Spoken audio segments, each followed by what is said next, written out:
Malaysia terikat dengan politik lama yang bersifat perkauman. Isu perkauman ni makin memburuk dan ketegangan antar kaum ni semakin meningkat.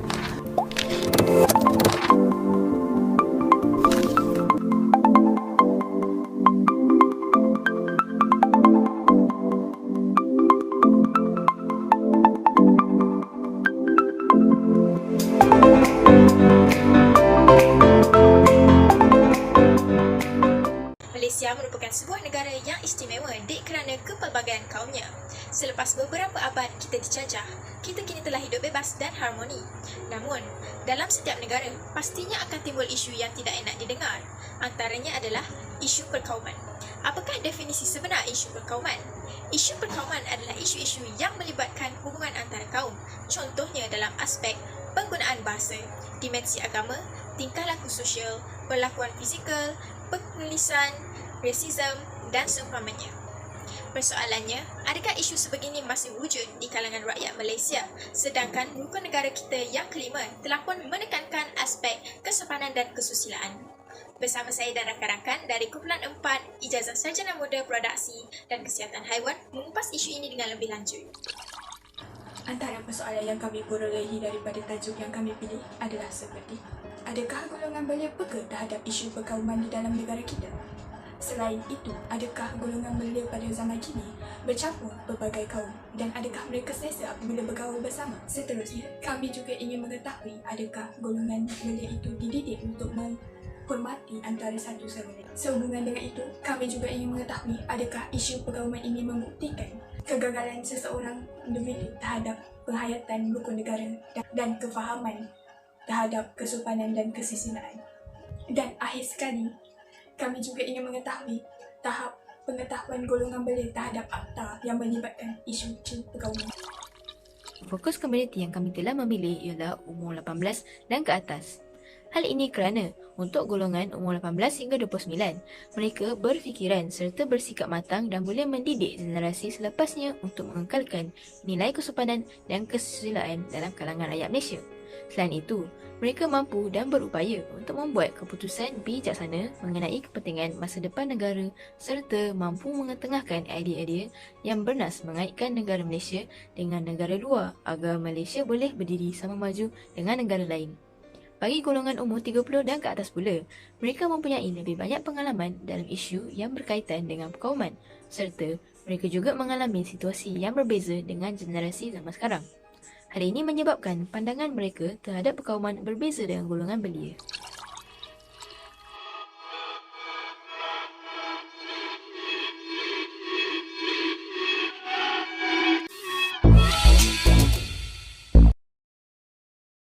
Kumpulan kami telah menemu buah Darwisha Afrina binti Kamarul Anwar yang memegang jawatan sebagai ahli bela alur gajah dan juga merupakan Presiden Pro-University Sekolah Menengah Kebangsaan Iskandar Shah. Sesi temu bual ini telah dijalankan pada 16 Disember 2021, Khamis, bermula pukul 9 malam melalui platform Google Meet. Antara perkara yang dibincangkan adalah cara bagi memperhatikan nilai kesopanan dalam kalangan masyarakat berbilang kaum. Antaranya adalah dengan saling membantu sekiranya memerlukan bantuan, memberikan tutur-kata yang sopan dan banyak lagi. Selain itu, boleh memberi pandangan bahawa silibus mengenai undang-undang berkenaan hak perkauman perlu dijadikan sebagai silibus baru kepada institusi pendidikan tidak kira adalah sekolah rendah, menengah maupun universiti. Kami juga membincangkan mengenai cara penghayatan terhadap rukun negara. Cik Darwisha mencanangkan agar pihak berkuasa wajib mewujudkan persatuan rukun negara contohnya di sekolah dan institusi pendidikan. Dengan melaksanakan usaha-usaha sebegini, keharmonian negara untuk hidup bermasyarakatan sesama kaum akan dapat dikecapi dengan lebih mudah. Walaupun negara semakin maju, masih terdapat lagi segelintir masyarakat yang tidak mempraktikkan prinsip kesopanan dan kesusilaan. Namun begitu, analisis ini menunjukkan perpaduan yang semakin kukuh kerana berkurangnya masyarakat yang bersikap rasis. Hasil soal selidik menunjukkan bahawa sebanyak 92 orang responden yang menjawab akan membantu seseorang jika melihat dia diganggu atas isu perkauman. Hasil daripada analisis ini didapati bahawa masyarakat Malaysia mempunyai sifat tolong-menolong antara satu sama lain dan rasa bertanggungjawab untuk mengekalkan perpaduan antara kaum. Manakala dalam soalan nombor 4, terdapat 86 responden yang mempunyai rakan-rakan dari pelbagai kaum dan selebihnya menjawab tidak mempunyai rakan-rakan dari pelbagai kaum. Hasil ini menunjukkan bahawa rakyat-rakyat semakin saling bersatu padu dan saling bersifat terbuka untuk berkawan tidak mengira bangsa. Soalan nombor 5 menunjukkan bahawa terdapat 89 orang responden menjawab merasa selesa untuk berkawan dan bergaul dengan rakan-rakan dari berbagai kaum dan bangsa. Hasil ini didapati bahawa rakyat Malaysia telah memainkan peranan bagi mempraktikkan nilai kesopanan dan kesusilaan. Untuk soalan nombor 6, hampir semua bersetuju bahawa manusia diajar untuk menghormati kaum lain. Hal ini menunjukkan bahawa ramai yang telah mendapat didikan awal daripada ibu bapa dan juga guru-guru mereka. Mereka telah memahami konsep perkauman yang sebenar.